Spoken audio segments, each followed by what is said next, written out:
Барлык галәмнәрне, бөтен дөньяны юктан бар кылып, тәрбияләп, иксез-чиксез ризыкларын, нигъмәтләрен биреп торучы Раббыбыз Аллаһ Субханаһу ва Тәгаләгә чын күңелләребездән әйткән хәмд сәнәләребез, мактауларыбыз һәр вакытта булып торса иде. Сөйкле Пәйгамбәребез Мухаммад саллаллаһу алейхи ва салламга, сөйкле Пәйгамбәребезгә, Аллаһ Тәгаләнең сөйкле Пәйгамбәренә, юлбашчыбызга, укытучыбызга, bütün эшләребездә үрнәк булып торучы, акны карадан айырган шикелле адашу юлын хак юлдан айырып күрсәтеп калдырган сөйкле Пәйгамбәребезгә саллаллаһу алейхи ва саллям күңелләребезнең түреннән чыккан салаватларыбыз һәм сәламнәребез һәр вакытта ирешеп торсалар иде. Пәйгамбәребез саллаллаһу алейхи ва саллям янына Абдуллаһ ибн Мәсгуд килеп керә. Пәйгамбәребез авырып яткан вакытында. Абдуллаһ ибн Мәсгуд радиллаһу анһу әйтә, килеп кердем ди, Аллаһ илчесе янына ди. Һәм ди кулым белән ди аның тәненә тотындым. Пәйгамбәребезнең хәле бик авыр була. Тәне кызган, температура югары. Һәм Абдуллаһ ибн Мәсгуд радиллаһу анһу әйтә, эй Аллаһ илчесе ди, иннәка ту'аку вa'кан шадидан, син бигрәк каты авырыйсың ди, бигрәк каты азапланасың ди. Чирең бик каты. Дигәч, Пәйгамбәребез саллаллаһу алейхи ва саллям әйтә, әҗәл, әйе ди. Инни у'аку кама ю'аку раҗулани минкум. Әйе, дөрестлектә ди, мин ди шуның кадәр ди авырыйм ди. Шуның кадәр ди миңа авыр, авыраган вакытта. Авырлыгы менә сезнең ди арадан ди ике ир-ат авыраган шикелле мин авырыйм ди. Менә җәмәгать, әгәр уйлап карасаң, Аллаһ илчесе, ул иң сөйкле пәйгамбәр дөньядагы. Аллаһ Тәгаләнең иң сөйкле пәйгамбәре. Ләкин Аллаһ Тәгалә аны шушындый авырулар, әле бу авыругына башка сынауларны санамыйча гына бу авыру. Никадәр каты авыру белән Аллаһ Тәгалә аны сыный. Сезнең арагыздан ди ике ир-ат иң каты чирләү белән чирләсә, шушы ике ир-атның чирләүе ди, авыруы ди, авырлыгы, ул ди миндә ди. Менә җәмәгать, Аллаһ Субханаһу ва Тәгалә әйтә, без Тәбәрәк сүрәсенең башында ук әйтә Аллаһ Тәгалә, лияблувакум әйюкум ахсану амала ди. Аллаһ Тәгалә сезне сынар өчен бу дөньяга китерде ди. Менә дөньяда бер кешегә бернинди сынау, бернинди авыру, бернинди авырлык малында, балаларында, хатынында, өендә, машинасында, эшендә, исәнлегендә бернинди авыру килмәсә, бернинди мәшәкать килмәсә, бу җәмәгать шикләндерә торган әйбер. Бу санап кителгән сыйфатлар бернинди мәшәкатьсез яшәү. Ул фақат җәмәгать бер урында гына, җәннәттә. Җәннәттә бернинди авыру, мәшәкать, авырлык, сынаулар юк. Җәмәгать дөнья ул сынау урыны. Allah Teala nerse diye beyte لَقَدْ خَلَقْنَا الْاِنْسَانَ ف۪ي كَبَدٍ Biz de kişini de ağırlık içinde yaralttık de. Meşakkat içinde de. Meşakka, katı meşakkat içinde. Mine edem balası uylu. Mine bu problemini bitirsem kalgan ömür bitinisi de eybet bulur deb uylu. Mine hazır mine bundan kıtılsam barsa da eybet bula deb uylu. Biz cemaat geç ula uyluyuz, barımız da. Bir cemaat, bir yazı var, bir kişinin maşinasında da ortunda da yazılıp koyulgan o Arap dilinde. Beyneme tevakka'na en temurra suğubat marratil hayat degan. Ağırlıklar de uzar deb kitip turgan vaqtda de ömür uzup gitti degan. Birsi ortidan birsi cemaat, ol sınavlar kelip turacak eden balasına. Abdullah ibn Mes'ud ayte, şu sözünü işitgeç, sizning aradan iki irat azaplangan şekilde min azaplanam degeç, ey Allah elçisi de, bu de sana de, şunun içindir, sana ikilete ecirdir indi de, sana ikilete ecir bulganga köreme de, ey de, demek, ağırlıkka eğer sabır iteyken, eden balası, Peygamberimiz sallallahu aleyhi ve sellem'e iki eliş ecir bula, iki eliş artık azaplanu, ağırlık, iki eliş artık. Demek iki tapkır ecri kübrek Peygamberimizge. Sallallahu aleyhi ve sellem. Eyyedi Peygamberimiz eyte sallallahu aleyhi ve sellem. Hem eyte, eğer dedi edem balasına de bir ağırı kilsedi, birer meşakkat, birer nindi sınav kilsedi, Allah Teala de anın de hataların de günahların de gafu itedi, niçe gittirip ağaçtan de küskini göz aldına getirik, ağaçta yapraklar kipken, şatırdap kipken, hem jil alarına niçe kıyadı ağaçtan. Mine şuşu ağaçtan yapraklar kıyılgan şekilde, şuşu ağrılar sebepli, şuşu kişinin Allah Teala hataların, günahların kıyadı. Bu hatta tenge kiretirgan bir şırpı hakkında söz barsa da degen. Hatta şevkete yuşakuha. Tenine bir çıra kirdi. Birer ağaç bilen işlegen vakitta yoki nindi sebepler bilen tenine kiretirgan şırpı sebepli dedi. Şuşu kirgen şırpı bitinde ernite. Ernigenge cemaat eğer de Allah Teala'dan şunun ecir sevabın ümit etsen, sabırsızlık bilen tilerse nerse eytip sügünmese, rizasızlık bildirmese, bu tenine kirgen şırpı sebeple Allah Teala onun hataların, günahların gafu iterdi. Hatta cemaat Allah Teala şu kişiye şu kadar sınavlar bire, onun di Allah Teala bilen uçraşkan vakitinde di bir nindi günahsı da kalmazdı. Şuna göre cemaat eğer de şiir tilev tugul, şiirini tilerge koşmagan, ağırlık, sınavlar kilsin idi de hem benim bütün günahlarım bitsin idi deyip tilerge yaramay. Bu cemaat bunu biz istek kaldırga tiyişlimiz. Lakin eğer de Allah Teala birer kişiye meşakkat, sınav ciberdi iken, ol ona sabır iterge tiyişli. Hem bu onun hataları, günahları gafu itilüge sebep bula.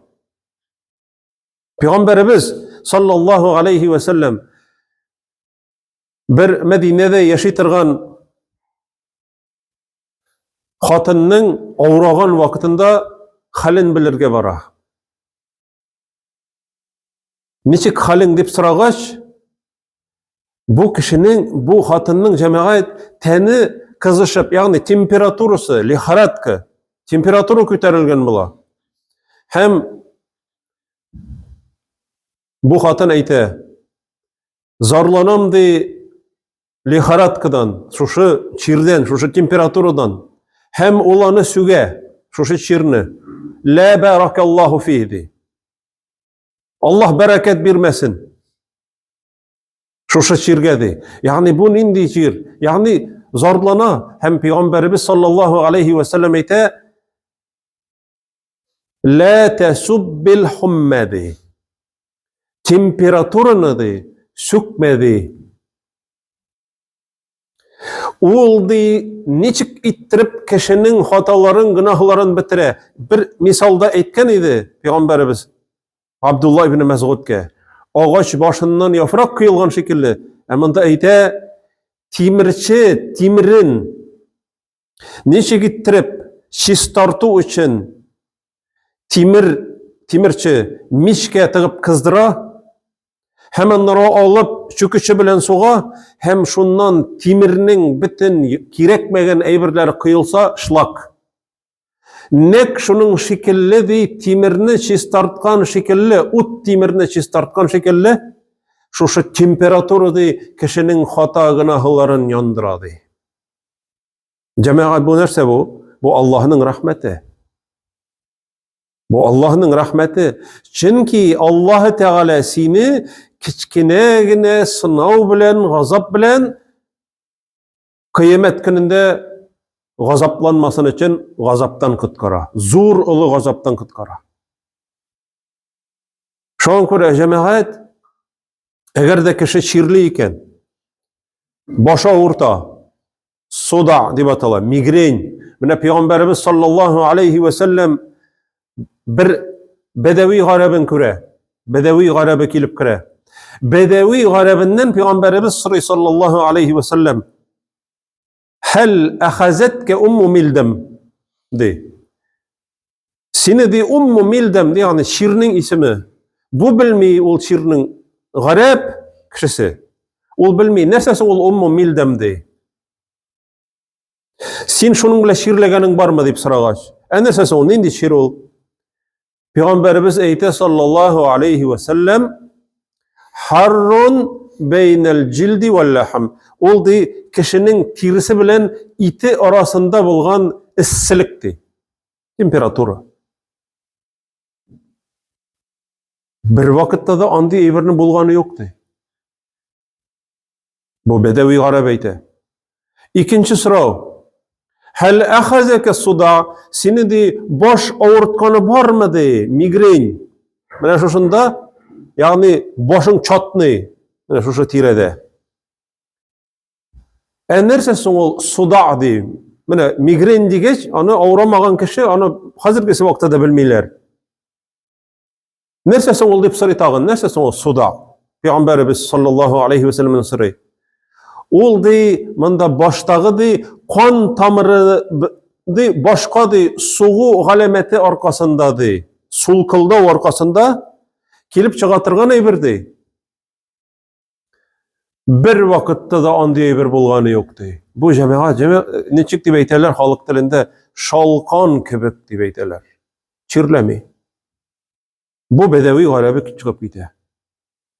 Şu vakitte nerse dip eyte cemaat, Peygamberimiz sallallahu aleyhi ve sellem bu hadisini İmam Ahmed hadisler jıyıntığında, şulay yok, İmam Bukhari'de bu hadisini kitire, Peygamberimiz eyte bu kişi çıkıp gitkeç.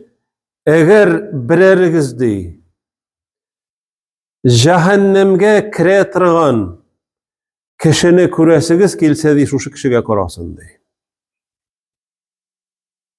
Cehennemge kiretirgan kişini kuresi kilse şu kişiye karasın, yani eğer de Allah Teala bir bendeden taşlasa, ayrılsa, Allah Teala onu bir avru bilen de avratmı. Yani bu dünyada onun hataların, günahların geçirmeyi. Şu sınavlar bilen. Kıyamet gününde katı gazap bire şu bendege. Şu hadisini tefsir kılıçlar eyteler. Bu hadis şu kişiye güne kağıla deyip. Çünkü Peygamberimiz sallallahu aleyhi ve sellem'e Allah Teala шушы кеше хакында вахи белән белгерткен, бу кеше яки мунафик булган, яки бер ширк гамәле кыла торган булган дип. Ләкин кайбер галимнәр әйтәләр, юк. Бу кешегә бер нинди дә сынаулар, авыру, мәшәкать, авырлыклар килмәсә, кыямәт көненә Аллаһ Тәгалә аны газаплый. Ягъни җәһәннәмгә керә дә шунда мәңгегә кала түгел. Җәһәннәмгә керә торган кеше була җәмәгать шушының аркасында. Шуңа күрә biz bu dünyada җәмәгать һәр вакытта гел сынау içinde яшибез. Ул сынау бер вакытта да бетми. Әгәр дә җәмәгать уйласак, менә бу проблема биткәннән соң рәхәтләнеп китәрмен дип. Бу кеше бик нык ялгыша җәмәгать. Пәйгамбәрбез саллаллаһу алейхи ва саллям ның башыннан нинди генә мәшәкатьләр, нинди генә сынаулар узмады. Менә без җәмәгать тарихны өйрәнгән вакытта, аның тарихын укып карасак, җиңел генә аның барлыгы 7 баласы булган, фәлән хатлы ир баласы, фәлән хатлы кыз баласы. 3 ир баласы, 4 кыз баласы.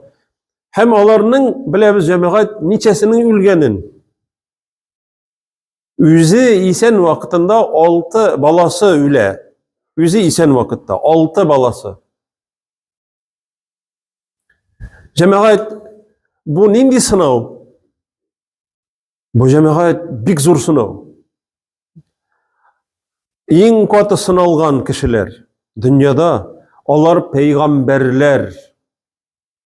Әгәр дә берәүне Аллаһ Тәгалә ярата икән, Аллаһ Тәгалә анырга менә шушы сынауларны бирә.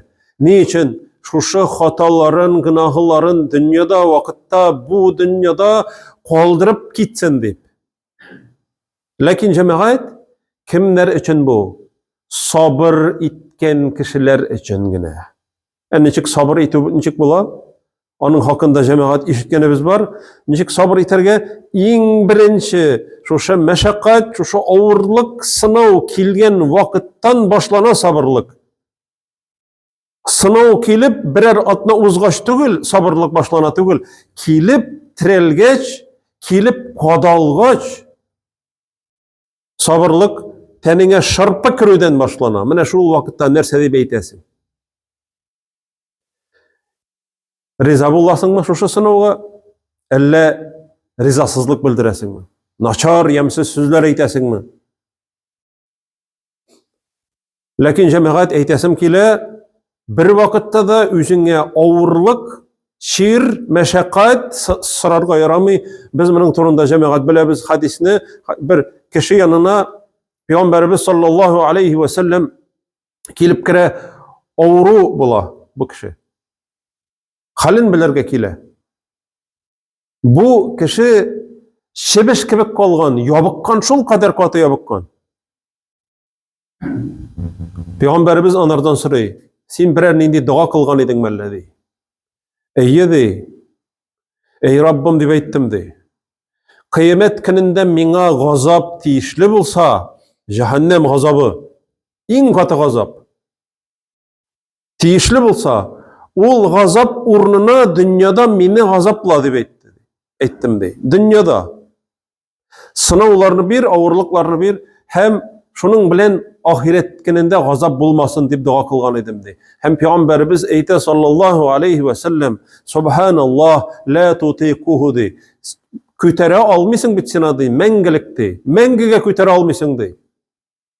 Син ди сорарга тиеш ди: "Раббана атина фид дунья хасанатан ва фил ахирати хасанатан ва кина азабан нар". Эй Раббым, миңа бу дөньяда да хәерле матур тормыш бир, һәм ахирет көнендә дә яхшы матур тормыш бир, һәм мине җәһәннәм газабыннан сакла дип әйтеп сорады. Һәм шушы дуганы кыла Пәйгамбәрбезнең шушы өйрәткән дугасын кыла да, без барыбыз да ул дуганы беләбез, һәм бу кеше терелә.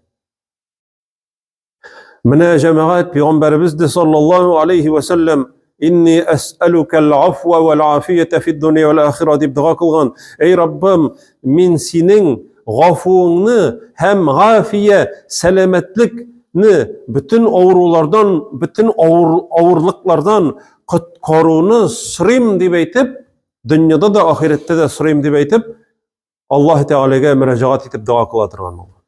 Lekin jamoat agarda biror avru, mashaqqat, sinov kela ekan, ol kishining Alloh subhanahu va taolo xatolarin, gunohlarin g'afu ete, bu Allohning rahmati bo'lib turadi.